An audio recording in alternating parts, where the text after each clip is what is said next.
Bom dia, pessoal. Espero que vocês estejam todos bem. Então, eu sou o professor Roberto Funes, eu já tinha até me apresentado no primeiro vídeo, né?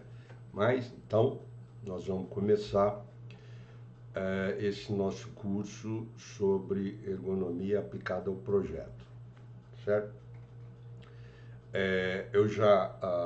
No primeiro vídeo, eu já apresentei em largos traços a natureza dessa disciplina, ok? E nesse vídeo em particular, nesses dois vídeos que eu vou preparar como introdução à disciplina, a ideia é apresentar um breve histórico dela, para que vocês se situem com relação a essa disciplina, e também fazer uma breve explanação sobre os aspectos metodológicos dela. É uma forma de preparação para o conteúdo mais técnico que nós vamos abordar a seguir. Tá bom? Então, vamos seguir aqui os slides. Antes de falar propriamente sobre ergonomia, e como ergonomia ela estuda o trabalho das pessoas de forma a torná-lo compatível com as nossas características físicas, fisiológicas e psicológicas, né? Buscar adequar. Então, a ergonomia vai buscar essa adequação. Vamos dar um passo atrás e vamos fazer uma breve reflexão sobre os valores que foram já tradicionalmente atribuídos ao trabalho humano. Quer dizer, como as sociedades ao longo da história valoraram, colocaram sentido, significado e valor no trabalho humano. Então, isso é uma história interessante que vai um pouco responder, por exemplo, por que hoje se dá valor a essa disciplina que nós estamos aprendendo, dada a natureza dessa disciplina da ergonomia. Então, o trabalho humano hoje ele tem muito sentido e é muito valorizado pela nossa sociedade. Foi sempre assim? Não, é essa reflexão rápida que eu quero apresentar aqui para vocês. Então, como sempre, vamos começar lá na Antiguidade Clássica com os gregos, né? O berço da nossa civilização ocidental, né? Então, nessa época, o trabalho, como a gente conhece hoje, ele era banido, no sentido de que ele era uma atividade para cidadãos inferiores. Então, para escravo, para aquele artesão, para aquele agricultor. Então, os homens de Atenas, os homens livres, aqueles que votavam, não faziam esse tipo de trabalho. Quer dizer, o que era valorado era o trabalho intelectual, a reflexão filosófica, as artes, né? Música, poesia, teatro. Isso era um trabalho que nem era considerado trabalho, certo? Então, o trabalho era como se ele tivesse sido banido dessa civilização. Então, vamos subindo agora um pouco, chegar na Baixa Idade Média, vamos pensar assim, né? O trabalho já ganha uma nova conotação.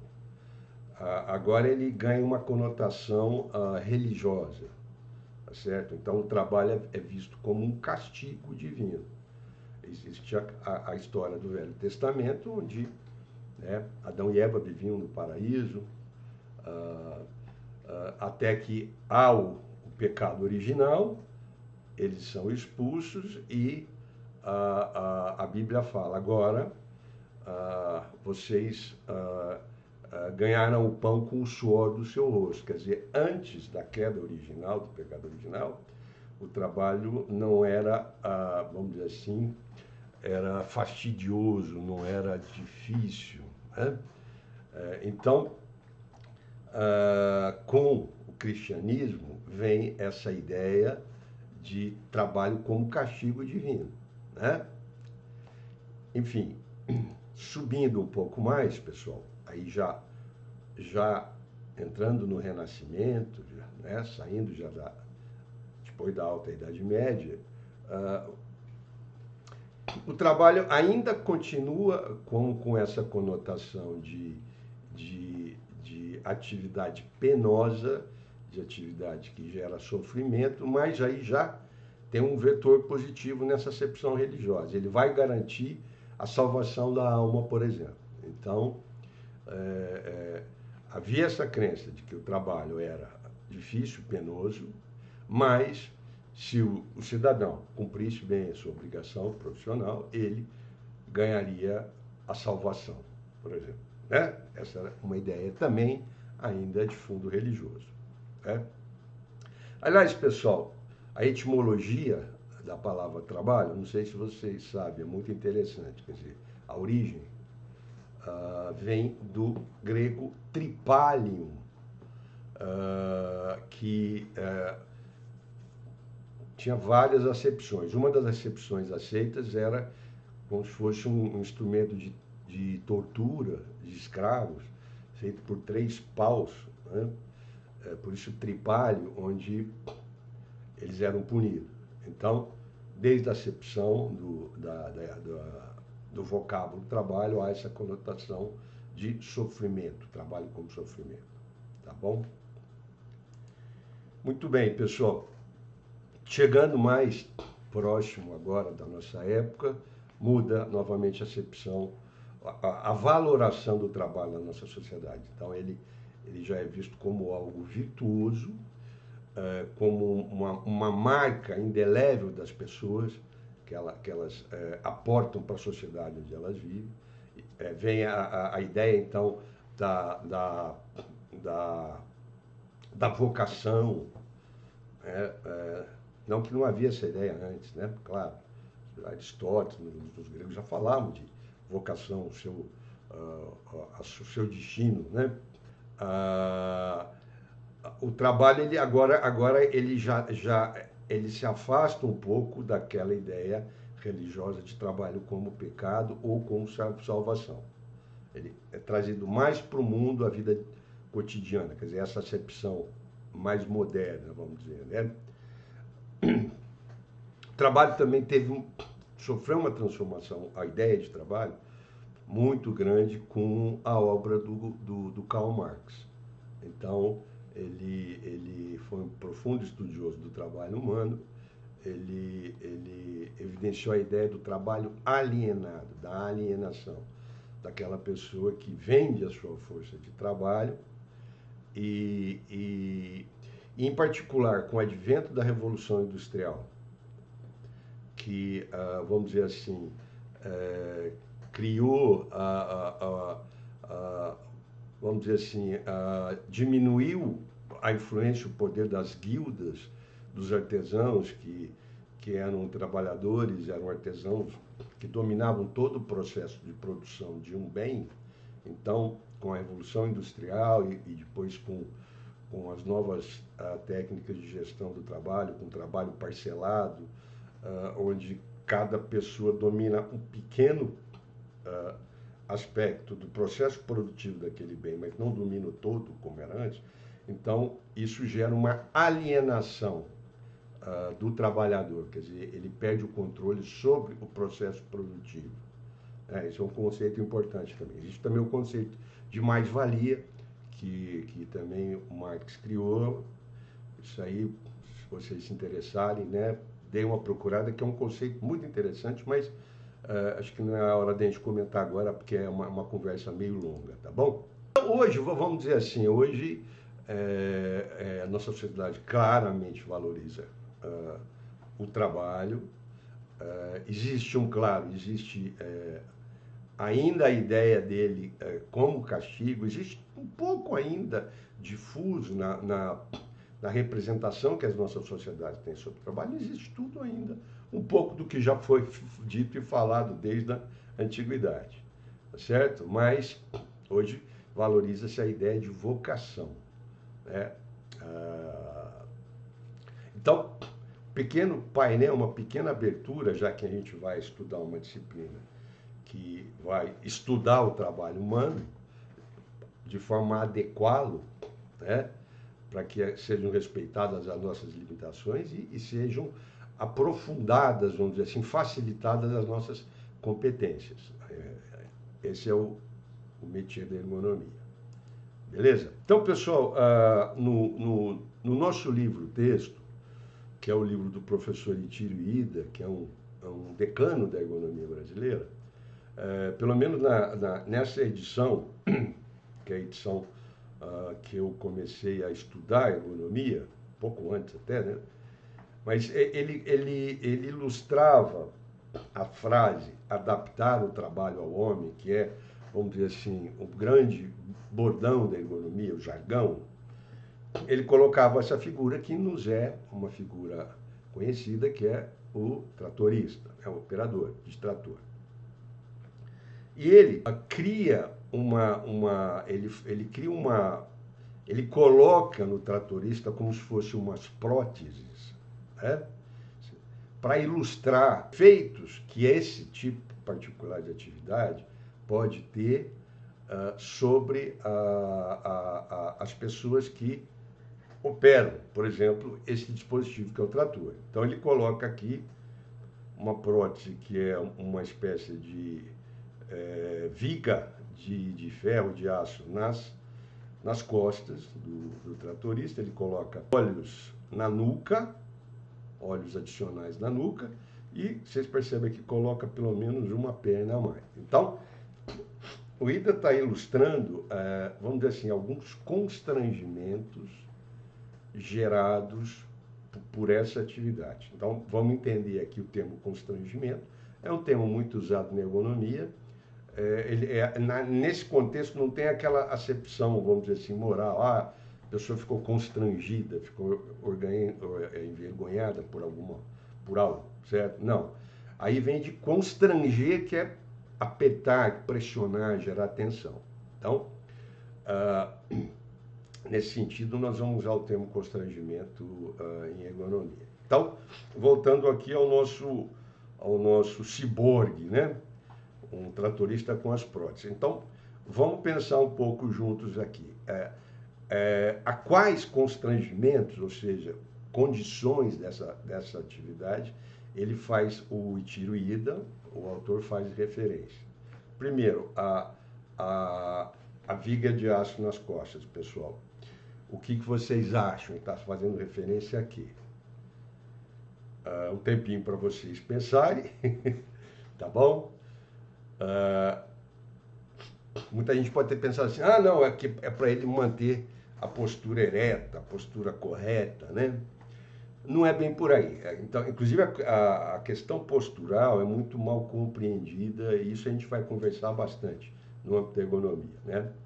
Aqui ele está fazendo menção, pessoal, a um estressor que, em particular nos tratores antigos, por exemplo, esse aqui é um trator antigo, não tem nem cabine. A operação desse tipo de veículo sujeitava o operador a uma vibração de base, uma vibração veicular pelo assento de corpo inteiro, de alta intensidade e baixa frequência, que é uma combinação particularmente perigosa para quem fica exposto horas e horas, meses, anos nessa operação. Pode gerar problemas na coluna vertebral, pode gerar problemas nos órgãos internos, etc. Acho que nós vamos ver mais lá quando a gente for falar sobre vibração. Então, aqui o que ele está dizendo é uma metáfora. Olha, só tendo uma coluna vertebral de aço para aguentar essas vibrações que vêm do assento. Tá bom? Então, isso explica a primeira prótese do nosso tratorista ciborgue. Os olhos na nuca é mais ou menos óbvio, né, pessoal? Existem estudos que mostram que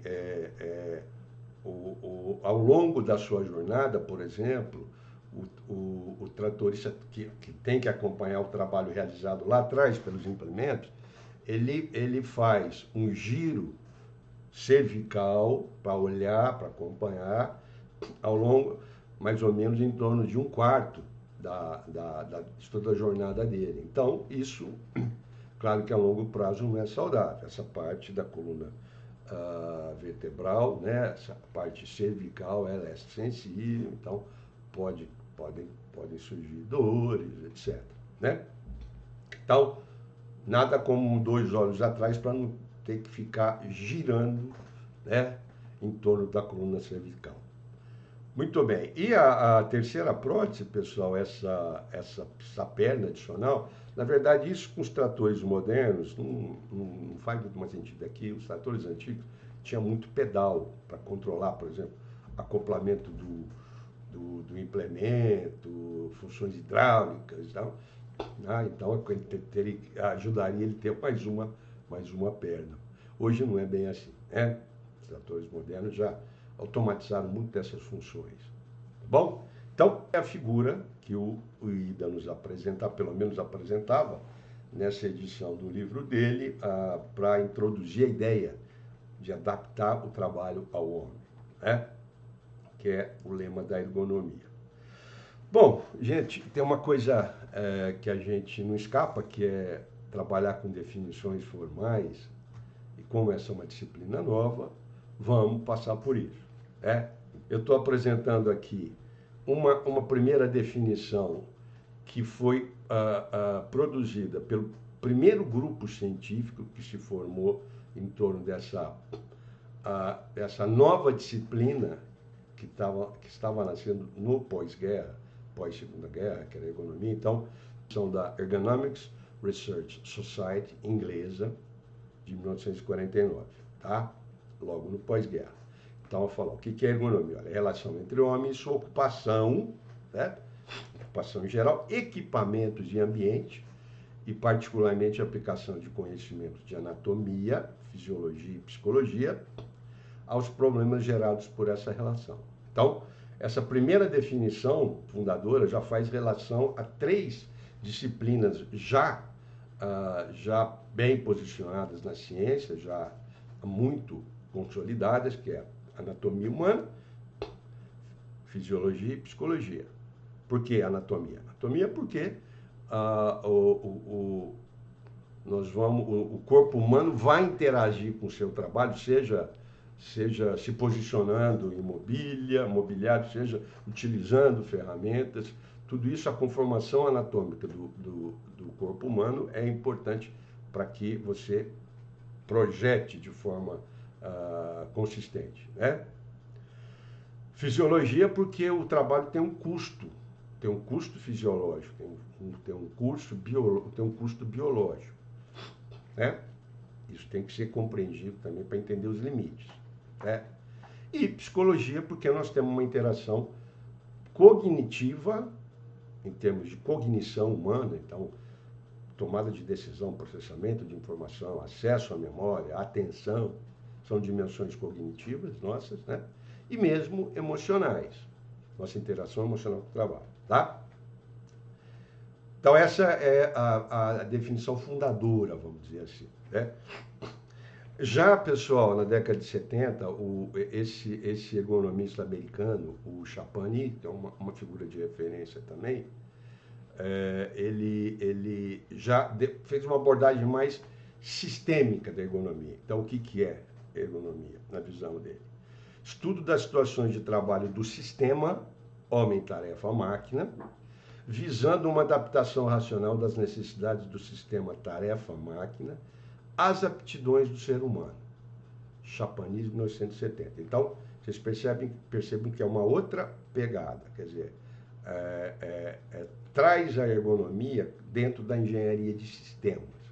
Então, o sistema trabalho, por exemplo, ele tem o subsistema homem, ele tem o subsistema tarefa, tem o subsistema máquina. Depois nós vamos ver que essa é uma visão bem reducionista, mas por hora se presta. Adaptação racional das necessidades do sistema tarefa-máquina às aptidões do ser humano, tá? O pessoal, só voltando um pouco, vocês percebem como essa ideia, na época, foi uma ideia revolucionária? Quer dizer, quando imperava, e de certa forma ainda impera, parcialmente, um sistema de produção chamado de Taylorismo, um sistema de organização do trabalho, a ideia era justamente outra. A ideia era adaptar o homem ao trabalho, no sentido que o trabalho, a tarefa, os meios técnicos, eles eram minuciosamente pensados e projetados por engenheiros, por organizadores, e daí se buscava o homem mais adaptado àquela configuração, que era estática, era um pacote que era entregue no chão de fábrica e as pessoas tinham que se adaptar. Na verdade, é uma forma, o trabalho era quase coreografado, os gestos, né? Bem que nem aquele filme do Charles Chaplin, maravilhoso, né? Enfim, então a ideia de adaptar o trabalho ao homem, na época, ela foi uma ideia revolucionária, tá? Muito bem, gente. Agora, uma definição também na década de 70 de uma outra vertente da ergonomia, que é a ergonomia franco-belga, tá? De um grande expoente, o professor Alain Wisner. Ele era muito ligado ao Brasil, ele gostava muito. Eu mesmo assisti umas palestras dele lá na USP. Ele formou parte dos ergonomistas hoje, da primeira geração de ergonomistas brasileiros, vamos dizer assim, né? Então, aqui ele já traz para definição efeitos muito concretos que ele busca da ergonomia, que é eficiência, conforto e segurança. Então, conjunto de conhecimentos a respeito do homem e atividade, necessários à concepção de instrumentos, máquinas e dispositivos que possam ser utilizados com o máximo de eficiência, conforto e segurança. Ok? 3 definições que se complementam até que, depois de, vamos dizer assim, um longo debate, a IEA, International Ergonomics Association, gerou uma nova, vamos dizer assim, uma definição padrão oficial, que é a que está vigindo hoje. Então, aqui novamente, a ideia de o trabalho como um sistema, ela predomina. Então, vamos ler então, pessoal. Então, a ergonomia, ou human factors, ou fatores humanos, que é uma terminologia que, muito mais até lá nos Estados Unidos, na Inglaterra, eles intercambiáveis, você pode falar em human factors, você está falando de ergonomia. Aqui menos, aqui o pessoal usa mais ergonomia. Então, é a disciplina científica que visa a compreensão, olha lá, das interações entre os seres humanos e os outros componentes de um sistema. Uma visão abstrata, né?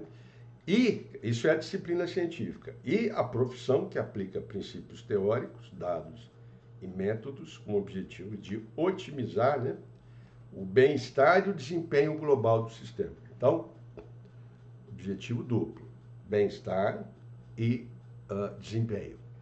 Então, é assim que a ergonomia se vende para o mundo do mercado de trabalho, porque ela tenta... existe a ideia por trás aí é que uma pessoa que tem um trabalho bem adaptado às suas necessidades, ela vai ter um desempenho melhor para a organização. É uma ideia razoável, certo?